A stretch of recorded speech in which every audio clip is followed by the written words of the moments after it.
This whole thing is a TV show, okay? You look at what the Hard Knocks did for the Lions. Up-and-coming team. Yeah. They were the darlings. It's done that for the last few years, and not only to mention, the Jets season of Hard Knocks with Rex Ryan was one of the best. They went to the AFC Championship game that year against the Patriots, or the divisional round, I believe. It was when they had Sanchez were going to the playoffs. I want to say divisional round. Off the top of my head. Okay. But anyway, besides the point is, I don't understand what Aaron Rodgers is expecting here or wants here, especially when you consider, the NFL is not like the NBA. The NBA requires its players to be a content farm consistently, right? Like when you think about it in like, ooh, where's Kevin Durant going to sign? We are on day 85 of Damian Lillard requesting a trade. Mm-hmm. And then prior to the 100 days before that, it's will he do it? Yep. You know what exactly. I'm saying? Or when will he do it, right? Like it's not the same. Just sit there, shut up, go to practice, okay, and help grow your league and help grow the attention around you, right? Because if you go in Hard Knocks, look, you know who really benefited well from Hard Knocks? Baker Mayfield. Baker Mayfield came out his rookie year, and where everybody was like, how could Hugh Jackson have the meeting with Baker Mayfield and, Tyrod Taylor about who's going to be, hey, Baker, you're going to be the second string guy. Everybody crushing him for it. Right? Freddie Kitchen says, hey, we need guys to practice. And the head coach is just like, no, we're good. Yeah, when you're in my seat, then we'll have the conversation about it, right? Like, but you know what that solved a lot of problems for? Baker Mayfield, to the point that they were blaming Odell Beckham Jr., who would have probably gone on to win the Super Bowl MVP after being traded had he not gotten hurt. Well, his dad, too. His dad is Odell's dad. He joined They were talking about, like, so when Odell left, then I would have expected Baker to since he's just so off script and so all over the place that everybody else is just running all the right routes. You know what I'm saying? Yeah. Like that's part of what. Okay, let's spin this narrative back a little bit, and also, you know, Baker really should send an edible arrangement to both Nick Chubb and Kareem Hunt. But that's neither here nor there. The point of the matter is, you're the New York Jets. You have two of the youngest stars in the league, in Sauce Gardner and Garrett Wilson. Right? You have the opportunity to be on the come up. Like, embrace this as opposed to being this, well, they're doing it down our throats and it's going to suck. Well, you could just lean into it and maybe start off training camp on a good note, and maybe you have a little bit of goodwill if you start out 1-8 or whatever like the Lions did last year. The Lions were getting their ass kicked the first 2 months of the season, and everybody was like, but did you see Dan Campbell on Hard Knocks? Yeah, I'll play for him. Right? I'll play for him. It's like Jamal Williams can be my running back. It's a bad thing if you allow it to be. I just saw Netflix make Kirk Cousins look interesting. No, he's already been interesting. You're going to lay off my man Kirk. But with this right here, everybody knows me. I normally defend my man Discount Double Check. I normally do. And I have his whole career. I've been a Aaron Rodgers apologist his entire career, no matter what anybody throws at me. But because I'm such a beloved Dolphins fan and these Jets, and I ain't going to call him what I normally would call him because I know my guy Jason Smith, that's his squad and this is his show and we're filling in. So I'm not going to disrespect this Jets and call him what I would normally call him my show. I got enough time on our show to call him that. But this right here, Mr. Aaron Rodgers, it's the same thing I say about LeBron. You want attention. Let's not act like you don't. So you want some attention? I'm going to give you some attention. I'll give you a good analogy. It's like people that come at me on Twitter and they say the corniest, lamest things that everybody says, clown and bozo and how'd you get on the radio and da-da-da-da-da. And normally I used to ignore it. I go, you know what? You want some attention? I'm going to give you some attention. My man Shafton Zach, he's in Charlotte. All right, Raleigh, listen to us live right now. New fan we picked up on the show here. You want some attention? I'll give you some attention, but I'm going to give it to you clean. I ain't going to be dirty about it. Aaron Rodgers, you want some attention? Hard Knocks is going to give you some attention. They ain't going to do it dirty. They're going to do it clean. They're going to do it by the book. But they didn't shove it down your throat.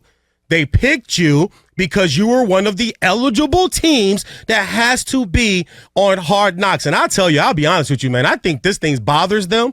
I think it's going to bother them. And I think that somehow is going to leak into Aaron Rodgers, kind of look at me but don't look at me, type of deal. You know what I'm saying? It's like the person that shows up to the party that wants the attention, and as soon as everybody hovers around him, it's like, oh, God, all these people are all on me. Or the celebrity that doesn't want people taking pictures. If you don't want taking pictures of you and you were just in a $500 movie, don't go to In-N-Out. $500 million movie. Yeah, 500. Yeah, if you were in a $500 movie and then $500 million. Yeah. No, but if you're in a $500 movie, they taking pictures of you. I would suggest just stick around. Yeah, exactly. But you're in like the biggest movie of the summer, and you go to In-N-Out on a Wednesday night, and you're mad and huffing and puffing because people are videoing you and taking. You wanted attention, man. Stop it, okay? So here's the attention, Aaron Rodgers, that you always seek and that I defend you on. But because you wearing that jet green, hey, bro, gloves is off. I hope they give you all the attention that you want, my good man. Well, Enjoy. This is the real problem. It was mandated. We know how Aaron Rodgers feels about mandatory things, right? We know how Aaron Rodgers feels about things that are obligatory to participating, right? Well played. We know how he feels about that. So I don't know. Maybe he'll be Cameronized, right? Cameronized, like immunized. Yeah, cameronized. That's right. Put it on a T-shirt. Maybe that's what he'll do. He'll call up the all the studio execs right now and get him to AI himself into the Hard Knocks.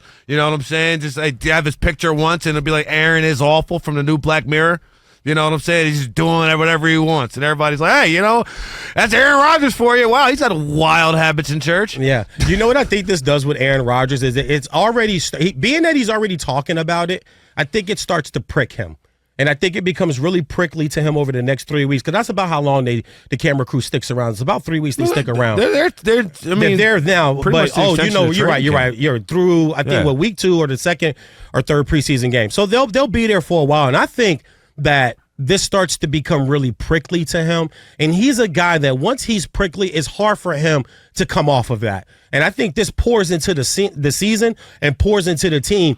And the minute that something goes wrong, the minute they go on a 2 or 3 game losing streak, because they're the Jets and they will, because that's what they do, this is going to be something that's going to be, well, he was crying from the beginning. He was trouble from the beginning. He didn't like the cameras being there. He didn't like Hard Knocks being there, and he spoke on it. He should have just took the high road, say, look, they're here. We got to deal with it. Let's move on. But to really come out and, they shoved this down our throat, you're showing that is bothering you. And I think it's something that's lingering this season, too. And I can't wait to see it. Can't wait. I mean, they talk about Bar Scott. Can't wait. They talk about a distraction and this and that.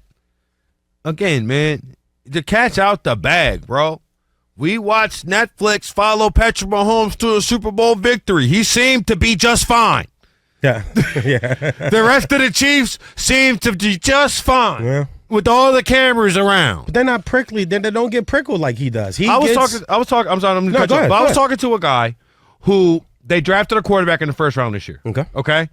And he told me how he was like, man, it was so stressful in part because there's this documentary crew there and that documentary crew and then path to the draft and all these cameras around. And he said, but after you make the first or second pick in the first or second round, it's like, oh, okay, well, they're just here. And it's like, once you just realize, bro, people are interested in what you do, right? Like the NFL. It is what makes professional sports interesting, right? The games, wins and losses ultimately are what matters. But the thing that drives the viewers, the thing that has me fascinated enough to make this my career is how we get there. How we get to the wins and losses. Yep. What are you doing? How do you recover? How do you remain professional? What does professionalism look like? These are all things that as sports fans we want to see and we want to hear. And Rodgers, you could use a little goodwill, champ. Just maybe some people say this and they like you a little bit more because they see you as a regular person. No, I don't think it'll happen. I don't think that'll happen. There's been a ton of people that came around. I didn't think that Kirk Cousins was somebody that people had intense dislike or like for, right? I feel he's just middle of the road, wheat toast. You know what I'm saying? It's like, sure, I'll have it with my breakfast. I'm not so opposed. Wheat or white or sourdough, right? You just I'm not so opposed that I'm like, nah, I'm allergic. You know what I'm saying? No, wheat toast. It's like wheat toast, right? But across the board, I've heard how Kirk Cousins came out of this Netflix thing smelling like a rose. Yeah. Maybe, just maybe you would too, Aaron Rodgers, if you weren't so anti. And then also too, like, They don't have to feature you. I know but they're you want to be the he's focus. guy, yeah. But like they'll focus on the quarterbacks. We saw it with the Lions just a few years back. They'll focus on the quarterbacks. If they don't think that Jared Goff is interesting enough, they just did it when he was with the Rams.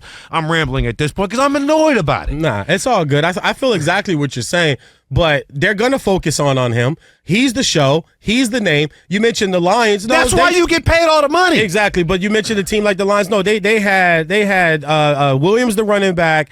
You had the kid out of Michigan. I don't know how Hutchinson. I'm sorry, yeah, Hutchinson coming in as a second rookie, overall pick. Second overall pick. So and Goff had already been the number one pick. Like he's been to the Super Bowl. He wasn't an interesting guy. They had other pieces. That's what made that work. They are in New York for the Jets for one reason. It ain't Garrett Wilson. It's not Breece Hall. It's not Solid. It's none of the. It's not Sauce. It's not even Sauce. It's not even their overrated corner. It's because Aaron Rodgers is there. If he's still in Green Bay, Hard Knocks is not in New Jersey. They're not there. Trust me on this. They're there because of you. You like the attention, bruh. Here, and like I said, I've been a defender. But you wearing that uniform right now, I can't defend you this year, man. You got to eat this, and you got to take it. And I don't think that he's going to come out and people are going to go, you know what? I like Aaron Rodgers because he doesn't have the family. He doesn't have the kid. He doesn't have that dynamic. This is all going to be him, football, locker room, Jets. That's it. There's nothing else.